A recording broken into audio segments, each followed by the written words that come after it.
make sure you're subscribed to JerCrispy. What's up, y'all? It shows most, that's the most. JerCrispy? Welcome back to another video. We're back with another brewski. The studio that went extinct. Dang, bro. Like, what studio went extinct? Because I know, Ice Age having another movie coming out at 6. How the way the villain died in the movies, bro, it's like low-key kind of crazy. At their peak, Blue Sky Studios was competing. Make sure you like, comment, subscribe, follow our social media. It's gonna pop on the screen. Go on the road to 5 planet. Let's get it. At the highest level of the animation industry. Every Ice Age has a great message, and I think that's what people love. 20th Century Fox in Rio 2 has set a new Guinness World Records record. It's kind of timeless. A company with a billion-dollar franchise and multiple modern classics under their belt, it didn't seem like they could fail. But through a mix of greed, creative stagnation, and bad luck, the studio had been quietly steering itself toward collapse. Before any of their animated films hit theaters, Blue Sky was known mostly as a behind-the-scenes studio. Throughout the late 80s and 90s, they built their reputation doing visual effects for commercials, everything from M&M's to award-winning razor ads. Their work caught the attention of 20th Century Fox, who bought the studio in 1997 and put them to work on movies like Alien Resurrection, Fight Club, and even an Oscar-winning short called Bunny. But as the decade came to a close, the VFX industry was hurting, and Fox was ready to cut Blue Sky loose. With constant talk of a sell-off looming, the studio knew they needed something big. But Fox producer Laurie Forte had been developing an idea about a story set in a time period that hadn't been explored in a big-budget family movie. And while it was a relatively new medium at the time, she felt that CGI animation was the best way to tell this story. She brought the idea to Blue Sky and teamed up with animation executive Chris Meledandri, and in the year 2000 they pitched Fox a rough draft of what would become Ice Age. Hi, I'm Ray Romano, and I'm here in the frozen tundra to give you a first look at the new movie Ice Age. By that point, only 9 fully computer animated feature films had ever... I know they did not just say it. No, Shrek said 6. Ice Age. By that point, only... Final Fantasy Spear with is number 7. Monster Inc. is 8 at best. What this is? Man, what is this? Shrek at number 6? Wow. So what's number 1? What was number 1? 9 fully computer animated feature films. Oh, Jimmy Neutron Boy Genius? Okay, that's not bad. Films had ever been released. Well, Final Fantasy ads.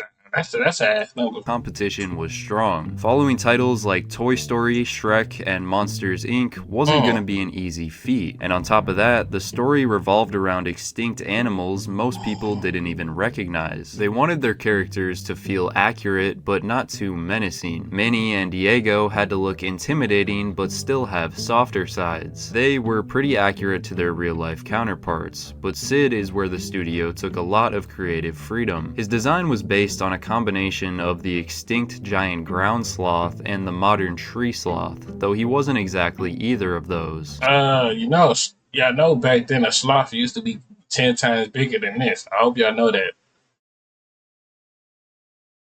Scrat was a completely made-up creature, and for the rest of the... Alright, because I was about to say, I know I was not tripping. I know I was not tripping at all when I was little, bro. I was like, hold on, how a squirrel and a sloth is it back in the hey, I want to see a mermaid, Diego, I mean, it's a tiger, but a sloth? And then I had to do my research. I said, oh, damn, they did have sloths back in the day. Those sloths used to be big old sloths. Big old sloths. They call them big sloths. The cast, they gravitated towards the weirdest animals they could find from that time period. To match the strange world Blue Sky was creating, they wanted a cast made up of mostly comedians, bringing in names like Ray Romano, Jack Black, and Cedric the Entertainer. The studio gave them a lot of freedom in how their characters would act and sound. I did 30 voices. of possible Sid choices. You know, I did the low voices, Some promises are no big deal, believe me. I know. the high voices, I promised my first girlfriend we'd mate for life. Looney Tune voices. I promised my first girlfriend we'd mate for life. They had a clear visual blueprint, nearly 2 decades of animation experience, and a cast of skilled comedians, and everything came together. Oh, I was about to say, because I was about to say, it's either he was gonna get hold or something that was gonna happen. Ice Age released on March 15th, 2002, and it was a colossal success in every way. Not only did audiences find it charming and genuinely funny, but it felt completely fresh. Made on a budget of about $60 million, the movie went on to gross over $383 million at the box office. It didn't take itself too seriously, but it was surprisingly mature in its humor and tone. The emotional moments hit just as hard as the jokes, earning praise from critics and families alike for its heartwarming story. Roger Ebert awarded the film 3 out of 4 stars. I like the look of this movie, the way the drawings and the artistic approach gave a kind of a three-dimensional color and warmth to this world, and I also love the dialogue. I love the wit of the dialogue. Fox had taken a gamble on Blue Sky, but greenlighting their feature-length film couldn't have been a better decision. Ice Age was an instant classic. It was safe to say Blue Sky Studios had struck gold. But while Ice Age was still in development, the concept for their next film was already taking shape. Behind the scenes, Chris Wedge had an early idea for a world inhabited by robots. There wasn't a story or structure But I'm not gonna hold you. This is a good movie too. This robot movie, I forgot what it called, but that's a good movie too. to it yet, he simply liked the concept. After the success of Ice Age though, the studio knew this would be their next project, and that robotic world began to take form. Robots was their second movie, and Blue Sky had to prove they weren't a one-trick pony. It was a robot society with characters built to reflect their social class. Lower class robots were made to look as if they were constructed from older industrial parts and scrap machinery, while upper class robots were designed with sleek, modern, high-end technology in mind. They drew most of their inspiration from museums and junkyards, looking for old vehicle parts and appliances that could fit this vision. Having a larger budget this time, Blue Sky brought in talent like Robin Williams, Ewan McGregor, and Halle Berry. After more than 3 years of development, Robots released in March of 2005, and it was another success. Oh, shit, While it that's my didn't quite year. reach the heights of Ice Age in ratings or at the box office, it still managed to gross $262 million and was the #1 movie in its opening week. At the very least, they did what they set out to do: create an interesting world with a unique aesthetic and turn a profit. Blue Sky was cementing itself as a fierce competitor in the animation industry. The following year came Ice Age 2. Everything is melting. Given the demand, a follow-up to their breakout hit was the obvious next step, and it delivered almost everything they could have wanted. Ice Age: The Meltdown built upon the original cast of characters and introduced new ones, who would become permanent members in the years to come. Characters like Ellie serving as both a love interest and proof that Manny wasn't the last mammoth. But he's still lonely, you know? Still sad that he's the only mammoth left on the planet. Until... He's a little horny, I guess. Or the mischievous possums Crash and Eddie, who were mostly comic relief. The movie went on to earn $660 million at the box office, making it the third highest grossing film of 2006. It beat out animated titles like Cars, Happy Feet. Boy, look at all of this. God. Let me go ahead and move myself down the corner so y'all can see what I'm talking about.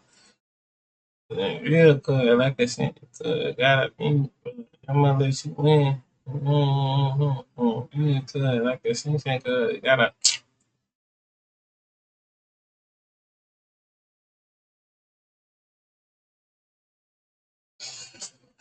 Well, let me talk to y'all real quick about this. Let me clear my throat.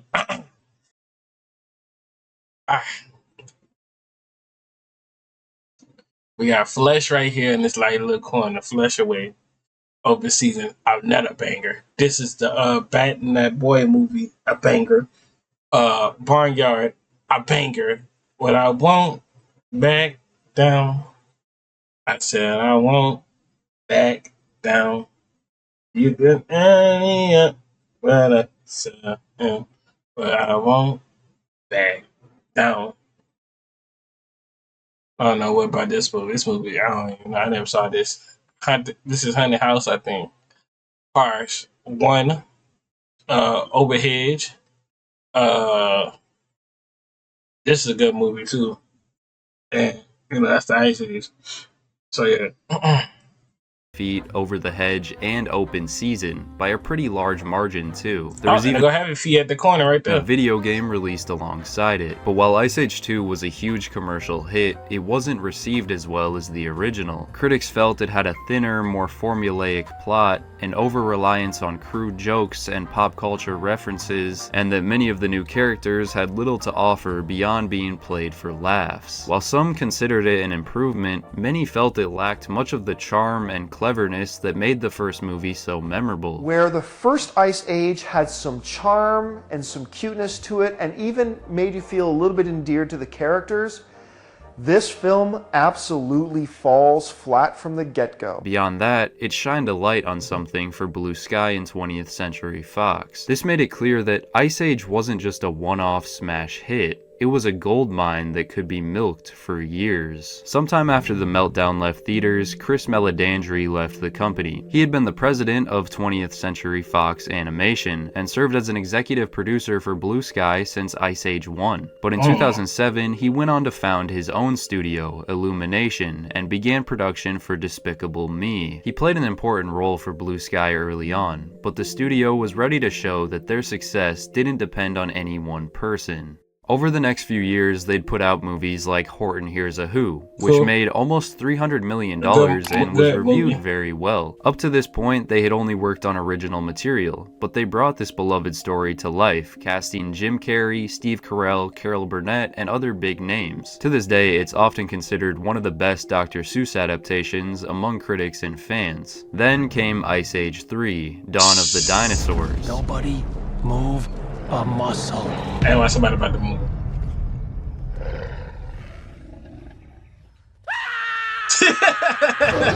This was their biggest hit yet. The movie grossed an astounding $886 million, and the movie's in the top 100 highest grossing films of all time. Once again, it introduced new fan favorite characters like Buck. However, most of the problems that plagued the second movie were even more present in Ice Age 3. More slapstick humor, more pop culture references, and a tired message about family that felt like it was recycled from the previous films. Now, do you like what the movie says about the idea of the extended family? That's always been my message. That's actually, been my favorite, kind of theme through the whole thing. That was the thing that struck me most in the last film, was like, this is really all about a family. But clearly, none of these I'm glad she played a good character, bro. Oh my god. Issues really mattered all that much. It seemed like nothing could stop the juggernaut that Ice Age was becoming. But that wasn't even going to be their only successful franchise, because 2 years later, they went on to release Rio. Rio not only introduced a vibrant new world and a cast of characters for audiences to fall in love with. Oh yeah, that dude Bruno Rio too said, I'm not gonna hold you, that boy had hit that. Welcome back. Ooh, ooh, ooh, ooh. Welcome back. Ooh, ooh, ooh, ooh. See, I just need a little bit more water. A little bit more water, and I can hit my little high note. Welcome back. It also soared to the number one spot at the box office. With a strong message and contagious energy, the film quickly won over viewers. It easily secured its place as one of Blue Sky's finest achievements. And the streak didn't stop there. In 2012, Ice Age 4 Continental... Boy, the way this dude died, saying it was the most craziest way. Drift dropped into theaters with a bang. It made $877 million, just slightly below Ice Age 3. But while the box office didn't seem to take much of a hit, something had definitely changed this time around. While Ice Age 3 was a big step down from the first two, by this point it felt like the series had completely abandoned any kind of substance. Stacking the cast with celebrities like Drake and Nicki Minaj made Continental Drift feel like the cast with celebrities like Drake and Nicki Minaj Fine ass. Minaj made Continental Drift feel like the biggest cash grab yet. If I manage to get an action figure out of this whole deal, I Shut think up, that I'm bro. gonna like attach it as like a pendant on a chain. Man, They I were don't care beginning about to your part. lose Shut interest. up. However, Blue Sky took note of this and decided to take a break from doing Ice Age films. In the next 4 years, they'd put out Epic, which was one of their weaker films commercially but still managed to turn a profit. Rio 2, which was a drop in quality from the first one but performed even better, and the Peanuts movie, which wasn't Blue Sky's biggest, but many consider it one of their best. It was a heartwarming, faithful adaptation that reminded audiences what Blue Sky was capable of. But like all blockbuster franchises, Ice Age wasn't going to be allowed to die quietly, and in 2016, the 5th movie arrived in theaters. Unsurprisingly, Collision Course did nothing to reinvent the franchise. It was the same characters, the same jokes, and the same stale formula, just with new set pieces. Please, let this 5th Ice Age film be the last. What an unfunny mess this has become. And for Blue Sky Studio, who just took 3 steps forward with the solid Peanuts movie, like,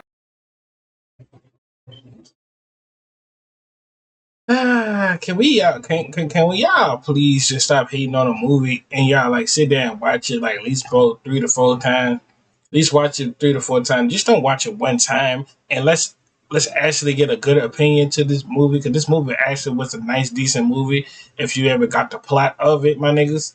And then seeing it like, oh wow, this movie is just trash. You just can't say the movie just trash and you ain't watch it about 3 to 4 times. I need you to watch it about at least this the new rules to so on and so on now. When you go to the movies, you watch it at your one time. All right, 2 weeks later, when it come out on any other like Netflix, Prime, or HBO Max, Hulu, Disney Plus, wherever it go, come on. You need at least to watch it about 2 more times. And if you still think it's trash, then that's you. And because other people gonna have mixed reviews. Because you know how them people be telling you them facts and something that you missed out, and then you go back and watch it and be like, oh, okay, now this movie actually good now.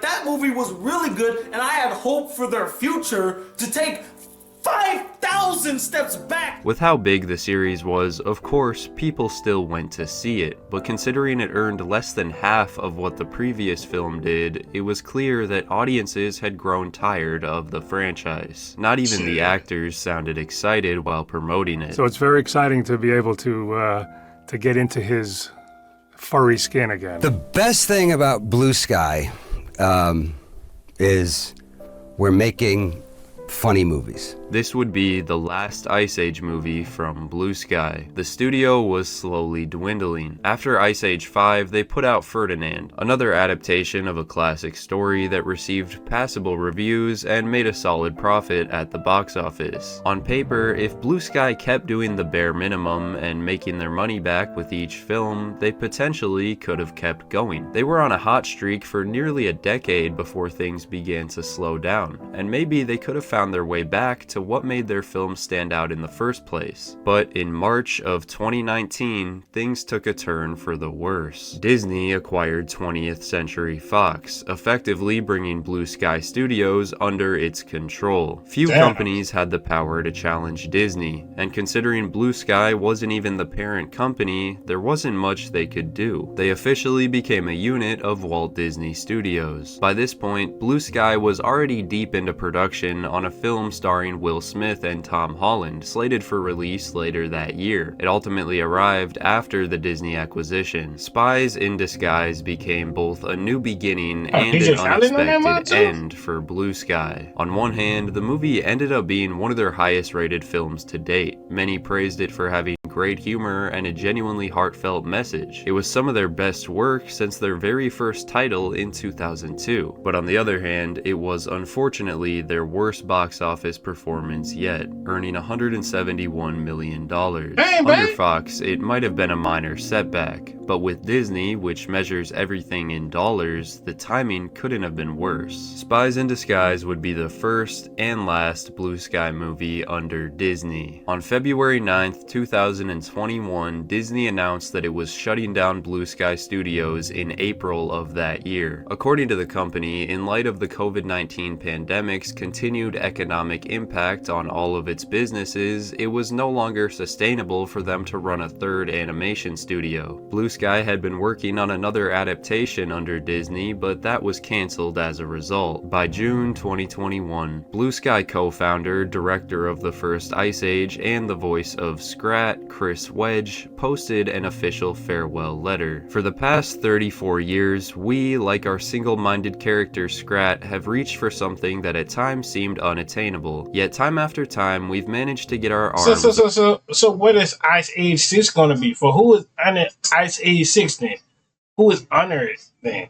It was not Blue Sky no more. Versions of that elusive acorn. Disney retained all of Blue Sky's film library and intellectual properties, which they quickly took advantage of, in the form of The Ice Age Adventures of Buck Wild, a spin-off film that released on Disney Plus in 2022. While fans wondered if Disney could breathe new life into Ice Age, it became evident that they might mishandle the franchise just as badly, or worse. And they already have a sixth film in the works titled Boiling Point. In some ways, Blue Sky was a victim of their own success. Having a powerhouse like Ice Age, what company wouldn't milk it for everything it's worth? But being forced to stretch out one series that was long past its expiration date definitely took a toll on their creativity. A combination of that, Disney's greed, and losing some of their big names all played a role in Blue Sky's decline. Meanwhile, Chris Meledandri is still leading Illumination, a company that continues to thrive commercially. The last official Blue Sky production was a short series they had been working on in the lead up to the studio's closure. It dropped on April 13th, 2022, and on that same day, a video was uploaded to an unlisted YouTube channel titled The End. One final piece of animation was created by a small Blue Sky team during the studio's last days. A 30-second video that showed Scrat finally catching the acorn he had chased since the very beginning.